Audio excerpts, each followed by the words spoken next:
Okay, आज हम लोग का ऑर्थोपेडिक की क्लास में टॉपिक है टेंडन्स एंड लिगामेंट इंजरीज, है ना। तो आज हम डिस्कस करेंगे कि टेंडन्स और लिगामेंट्स में आपको किस तरह की इंजरीज हो सकती हैं, क्या होता है टेंडन, क्या होता है लिगामेंट, है ना। ये सारी चीज़ें हम लोग आज इस क्लास में डिस्कस करने जा रहे हैं। सबसे पहले ऑब्जेक्टिव की बात करते हैं। इसका ऑब्जेक्टिव क्या है पढ़ने का। After this lesson you may understand and be able to diagnose the problem of the injuries of tendon and ligament. मतलब जैसा मैंने बताया कि इसको पढ़ने के बाद आपको डायग्नोज करने में कि इंजरी किस वजह से हुई है या कहाँ पे है टेंडन में, लिगामेंट में, ये आपको डायग्नोज करने में आसानी हो जाएगी। Moreover you may know what you should or should not do when you help people with all this problems. इससे आपको ये भी जानकारी मिलेगी कि जिन लोगों को इस तरह की प्रॉब्लम्स हैं, टेंडन या लिगामेंट में इंजरी है, तो उनके साथ आपको क्या करना है और क्या नहीं करना है ना।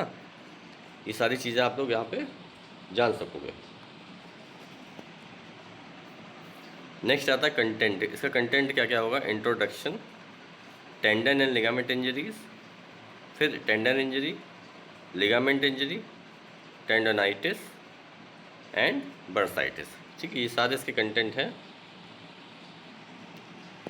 अब आते हैं इंट्रोडक्शन पे। सबसे पहले इंट्रोडक्शन की बात करते हैं। टेंडन क्या होता है। Tendon, a tendon or sinew is a tough band of fibrous connective tissue that usually connects muscle to bone and is capable of withstanding tension. ठीक है, टेंडन क्या होता है। एक टफ बैंड होता है फाइब्रस कनेक्टिव टिश्यू का, that usually connects muscle to bone, जो क्या करता है, मसल्स को बोन से कनेक्ट करता है, जोड़ता है।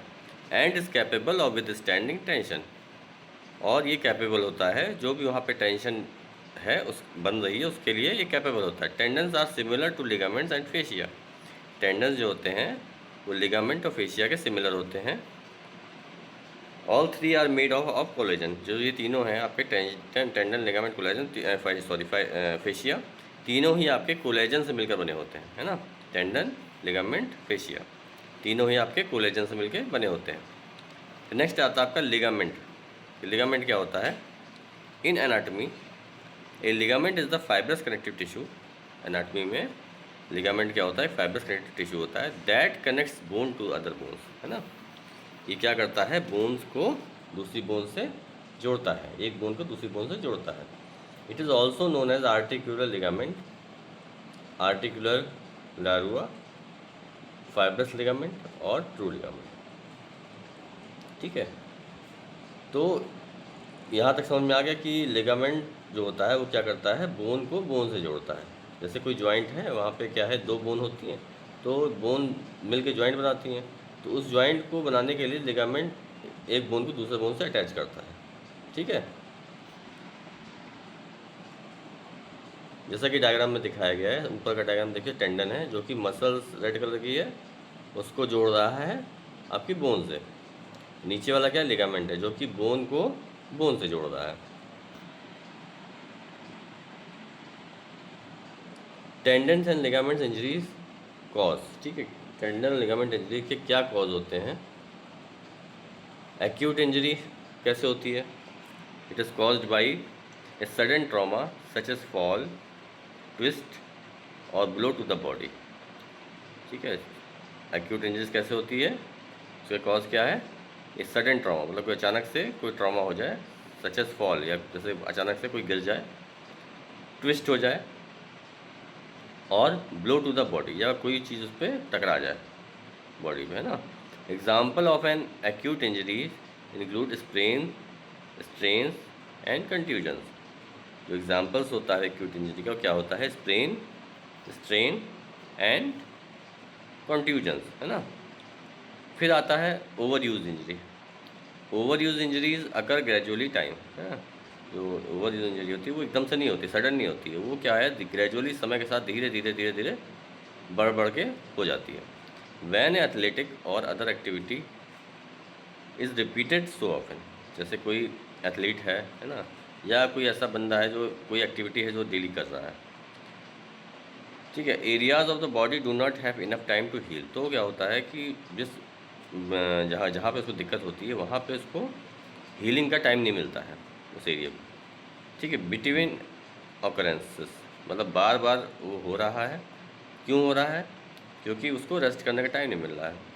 फॉर एग्जांपल कोई एथलीट है ना, उसको दौड़ने का काम है, दौड़ रहा है, मान लीजिए रनिंग कर रहा है, तो अब उसको एंकल में मान लीजिए स्प्रेन हो जाता है, तो अगर वो दौड़ रहा है तो उसका स्प्रेन जो है वो कैसे ठीक होगा?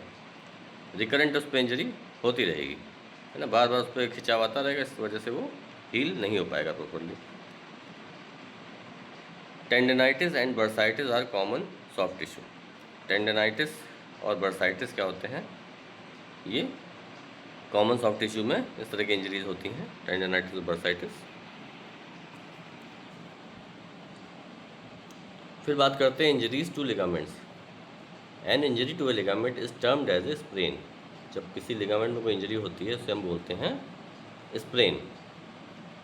This is to be differentiated from the term strain which में स्ट्रेचिंग ऑफ मसल्स और इट्स टेंडरनेस अटैचमेंट, है ना। ये क्या होता है, जो स्ट्रेन होता है उससे डिफरेंट होता है। उसमें स्ट्रेन में क्या होगा, आपका टेंडन जो है, मसल्स का टेंडन जो है वो दिक्कत में आता है ना, स्ट्रेन में मतलब उसमें खिंचा हो जाता है। और इसमें क्या होता है, स्प्रेन में लिगामेंट आपका प्रॉब्लम होती है, मतलब लिगामेंट इंजरी को हम बोलेंगे स्प्रेन, और टेंडन या मसल इंजरी को बोलेंगे हम स्ट्रेन। ठीक है, डायग्राम में देखिए। अब लेटरल लिगामेंट स्प्रेन कैसे हुआ? फुट इन्वर्जन में चला गया, है ना, उसकी वजह से। और मीडियल लिगामेंट कैसे हुआ? फुट इवर्जन में चला गया। तो इस तरह के जब एंगल बनते हैं तो वहाँ पे स्प्रेन हो जाता है।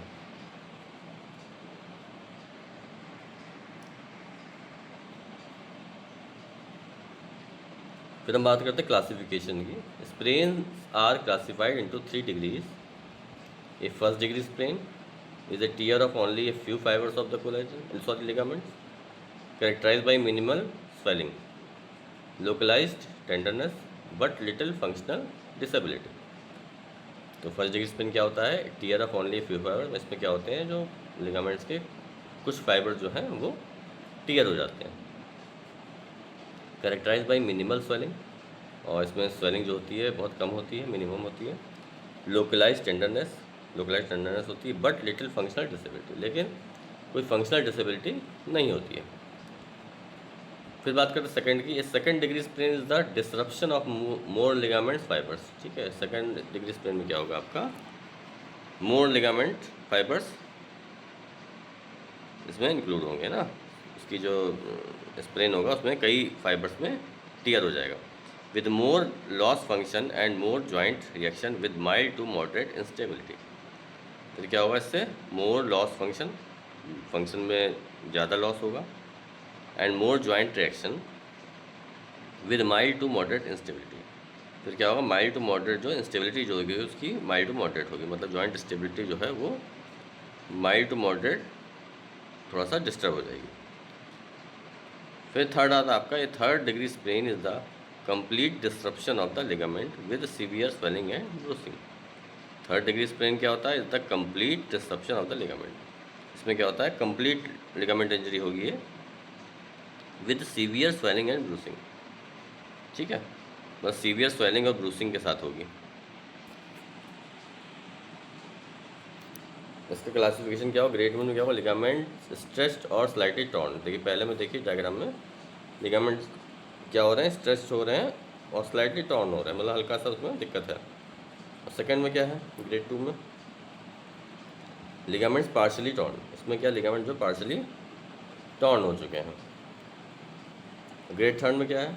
Ligaments completely torn. इसमें क्या है, एकदम जो लिगामेंट है वो कम्प्लीटली टॉर्न हो जाएगा।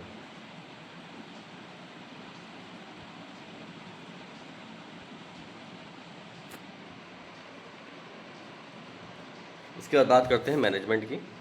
क्या मैनेजमेंट हो सकता है? राइस। ठीक है, राइस स्टैंड्स फॉर, राइस एक हम लोग यूज़ करते हैं शॉर्ट फॉर्म में, ट्रीटमेंट प्लान होता है ये। राइस में क्या होता है? Rest, R for rest, I for ice, C for compress, E for elevation. ठीक है, तो रेस्ट, आइस कंप्रेस एलिवेशन। तो रेस्ट में क्या होगा, रेस्ट द स्प्रेन्ड और स्ट्रेन्ड एरिया, जो भी जहाँ पे भी स्प्रेन या स्ट्रेन हुआ है उस एरिया को हम लोग रेस्ट करने को बोलेंगे।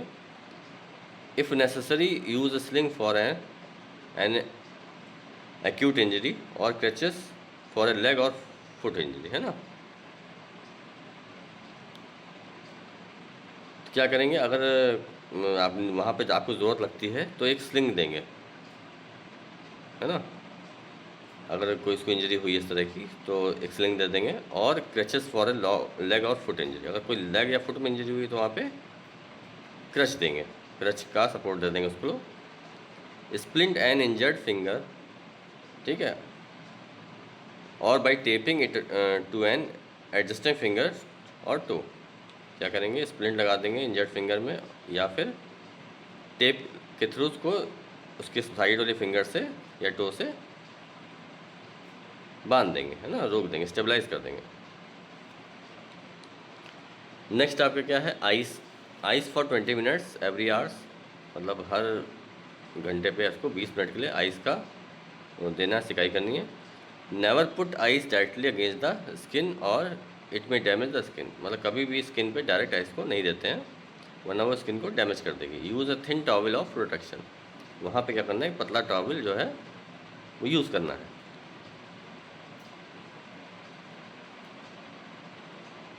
फिर आता है compress, by wrapping an elastic bandage और स्लीव लाइटली नॉट टाइटली, है ना, अराउंड द जॉइंट और लिम्ब।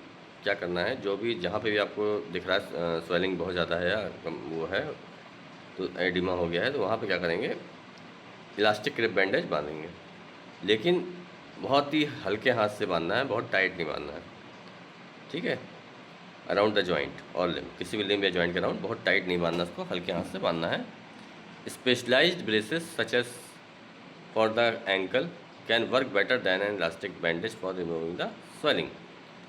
कुछ ब्रेसेस बनते हैं, ठीक है, एंकल जॉइंट के लिए, जो कि आपके इलास्टिक बैंडेज से बेटर वर्क कर सकते हैं, तो वहाँ पे हम ब्रेस दे देंगे, ठीक है।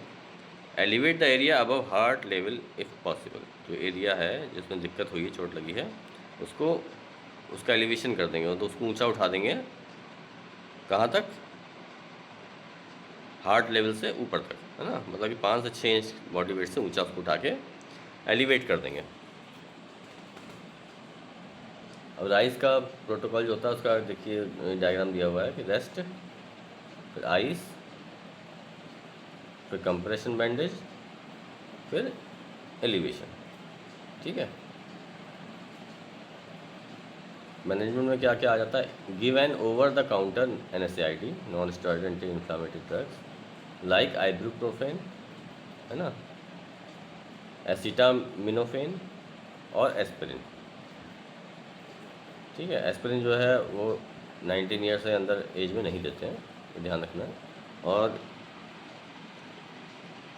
फिजियोथेरेपी मैनेजमेंट में आपको NSAID का यूज़ नहीं करना है, वहाँ पे खाली फिजियोथेरेपी मैनेजमेंट में खाली आप इक्विपमेंट जो मशीन्स हैं एक्सरसाइज उसके थ्रू हम ट्रीटमेंट देते हैं, ठीक है। ये आपका जो NSAID का ट्रीटमेंट है ये आपका जनरल ट्रीटमेंट हो गया, फिजियोथेरेपी ट्रीटमेंट में नहीं है, मेंशन होगा ये। फिजियोथेरेपी में आपको खाली एक्सरसाइज और इक्विपमेंट के थ्रू उसको ठीक करना है। Treatment of sprain and strain depend on the severity of the injury and the joint और मसल इन्वॉल्व। ट्रीटमेंट है स्प्रेन और स्ट्रेन का, वो depends on the severity of the injury. किस पे डिपेंड करता है, सिवियरिटी ऑफ द इंजरी पे डिपेंड करता है, एंड द जॉइंट और मसल इन्वॉल्व, और जॉइंट और मसल जो इन्वॉल्व हैं उन पे निर्भर करता है, ठीक है। इन mild to moderate cases of sprains and strains, ठीक है,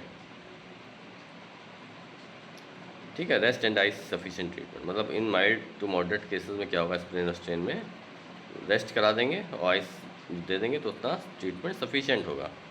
इन severe cases immobilisation with a brace and splint is necessary. कोई सीवियर केस अगर है, प्रॉब्लम ज़्यादा हो गई है, तो वहाँ पे इमोबिलाइजेशन कराएंगे किसी ब्रेस के थ्रू, ठीक है, और स्प्लिंट देना वहाँ पे नेसेसरी है, बिना स्प्लिंट के वो हील नहीं हो पाएगा।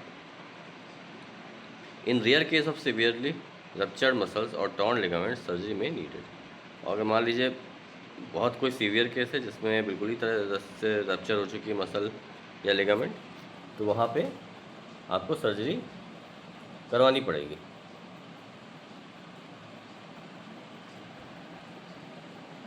अब नेक्स्ट आता है इंजरीज ऑफ टेंडन्स। टेंडन्स में क्या इंजरीज होती हैं?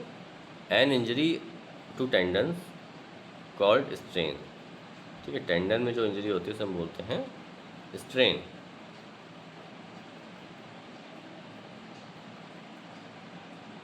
क्या पैथोलॉजी हो सकती है? A rupture occurs within a tendon only if it is abnormal and has become weak either due to degeneration or wear and tear. कोई भी रप्चर जो होता है वो अगर टेंडन में हो रहा है तो अगर उसमें कोई एबनॉर्मलिटी है उसमें टेंडन में, ठीक है, या मतलब कि या तो वो अगर वीक है, ठीक है, या कोई उसमें डिजेनरेशन चेंज हो रहा है या वियर एंड टीयर कुछ हुआ है ना, तो उस कंडीशन में ही वहाँ पे रप्चर होता है टेंडन का। डीजेनरेटिव टेंडन रप्चर्स कॉमनली अकर इन रिमेटॉइड आर्थराइटिस एस्ली सेनाइल डीजेनरेशन एक्सेट्रा। जो डीजेनरेटिव टेंडन रप्चर होता है वो किस वजह से होता है? कहाँ पे होता है? रिमेटॉइड आर्थराइटिस में, ठीक है, SLE में, सेनाइल डीजेनरेशन एक्सेट्रा, है ना। फिर आता है tendon rupture related to wear and tear commonly occurs in the biceps long head and in extensors pollicis longest tendons. जो टेंडन रप्चर होता है related to wear and tear commonly occurs in the, कहाँ होता है? Biceps में या फिर extensors pollicis longest tendon में, ठीक है। Some tendons known to rupture commonly are as given in table 1.3। अभी आगे देखेंगे आप टेबल 1.3 में आपको इसका डायग्राम दिखेगा, पिक्स दिखेंगी, ठीक है। टाइप्स ऑफ स्ट्रेन में आपका ग्रेड 1, ग्रेड 2, ग्रेड 3 क्या होता है ये इस डायग्राम में दिया हुआ है। फिर आते हैं डायग्नोसिस पे। Diagnosis of A rupture tendon is usually easy. जो डायग्नोसिस होती है रप्चर टेंडन की वो बहुत ईजी होती है। The patient complains of pain, patient क्या कंप्लेन करेगा? पेन की, and inability to perform a function, ठीक है, for which the tendon meant. मतलब पेशेंट जो है वो कंप्लेन करेगा पेन और inability to perform a function for which the tendon meant. मतलब जिस मूवमेंट के लिए वो टेंडन वहाँ पे मौजूद है वो पर्टिकुलर मूवमेंट पेशेंट नहीं कर पाएगा और पेन होगा उसको। फिर जैसा बताया डायग्राम यहाँ पे है, common sides of tendon rupture: supraspinatus tendon, Achilles tendon, bleach tendon long head, extensor pollicis longus tendon, quadriceps tendon, फिर पटेलार टेंडन, ठीक है। ये सारे टेंडन्स हैं आपके।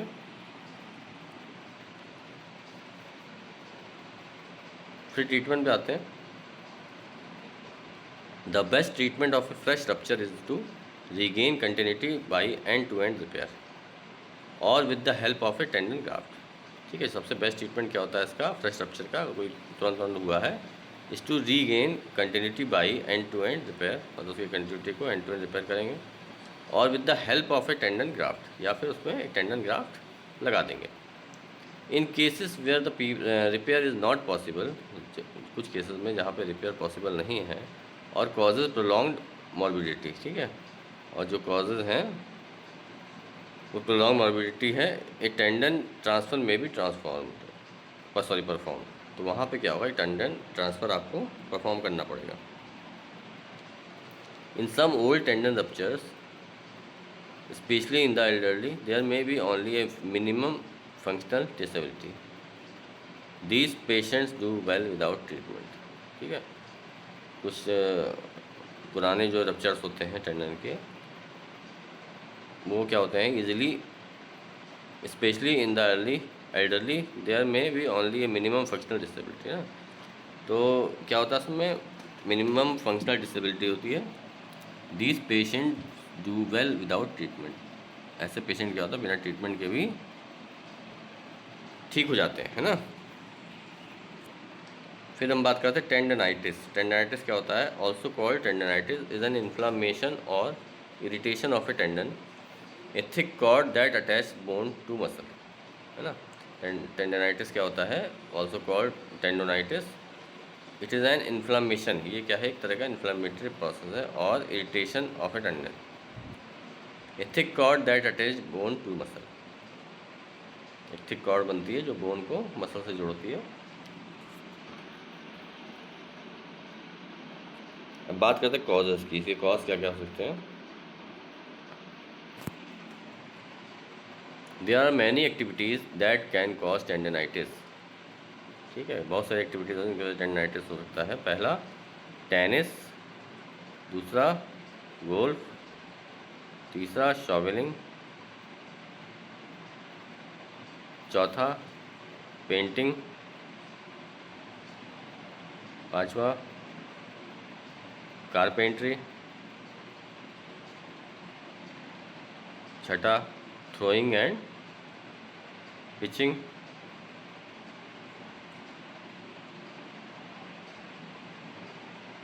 और लास्ट होगा आपका स्क्रबिंग, है ना।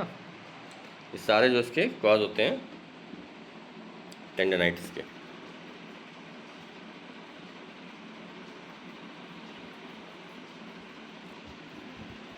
फिर हम बात करते हैं signs and symptoms. The symptoms of tendinitis include pain, local joint stiffness, inflammation, loss of motion.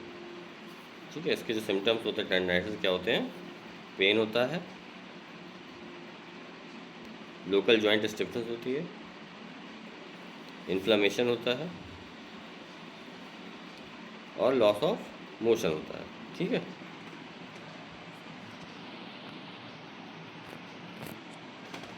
फिर आगे बढ़ते हैं, हम आते हैं bursitis.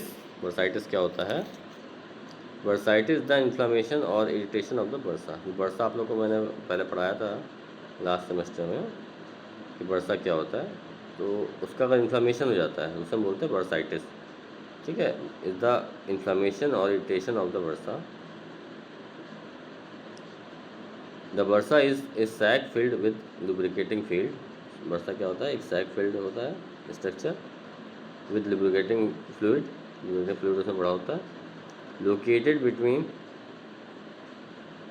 tissue, bone, muscle, tendon and skin, that decreases rubbing, friction and irritation.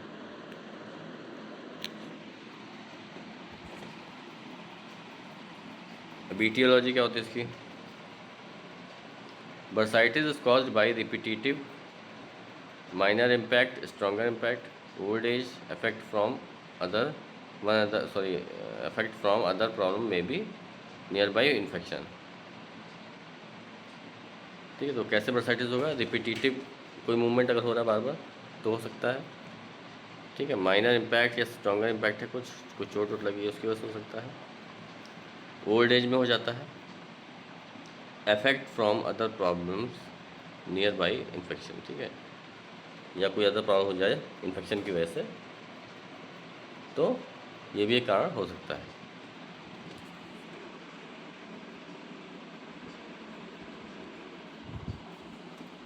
फिर आता है affected part of bursitis. Bursitis के कौन कौन से अफेक्टेड पार्ट्स हैं।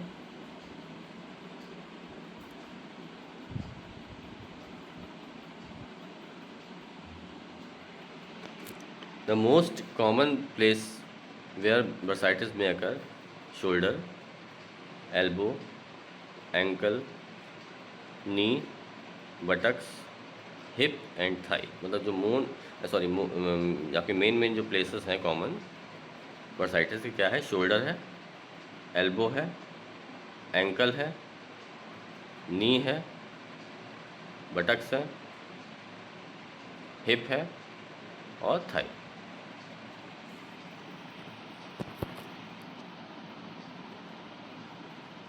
फिर हम बात करते हैं signs and symptoms. A person with bursitis can have one or more of the following symptoms. जो बर्साइटिस को हुआ होगा उसके सामने इस तरह के सिम्टम देखने को मिलेंगे। Pain, the pain increases with movement और प्रेशर। पेन जो है आपका वो इंक्रीज होगा मूवमेंट से और प्रेशर से। Tenderness is felt even without movement, है ना। फिर आता स्वेलिंग, उसके बाद लॉस ऑफ मूवमेंट।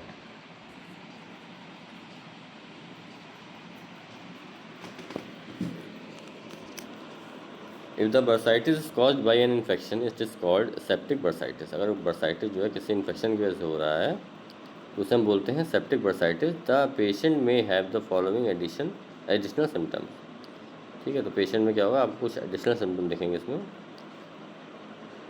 फीवर दिखेगा, the affected area is red, the affected area feels hot when touched. तो जो भी अफेक्टेड एरिया होगा वो हॉट हो जाएगा, टच करने पर पता चलेगा तो हॉट लगेगा।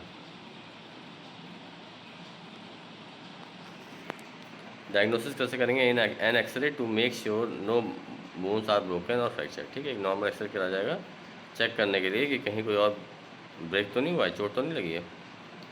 Blood test to check for rheumatoid arthritis. अगर रूमेटॉइड आर्थराइटिस है आपको और उसका कराना एक्सरसाइज करानी है तो उसके लिए आपको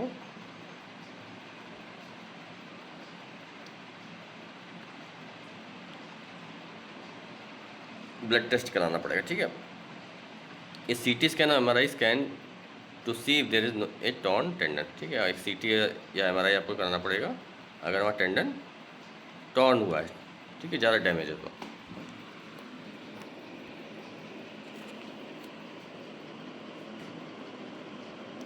फिर आता है मैनेजमेंट में PRICEM, stand for P for protection, ठीक है, R for rest, I for ice, C for compression, ठीक है, E for elevation, M for medication. ठीक है, इसे हम बोलते हैं प्राइसेम। ठीक है, ये आपका टॉपिक जो है यहाँ पे कंप्लीट हो गया है ना।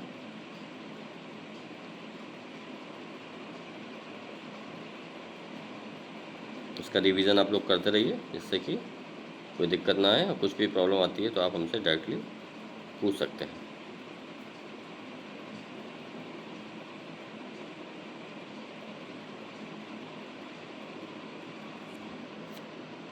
ओके, तो क्लास यहीं ओवर करते हैं, फिर नेक्स्ट क्लास में आप लोगों से हम दूसरे वीडियो के साथ मिलेंगे।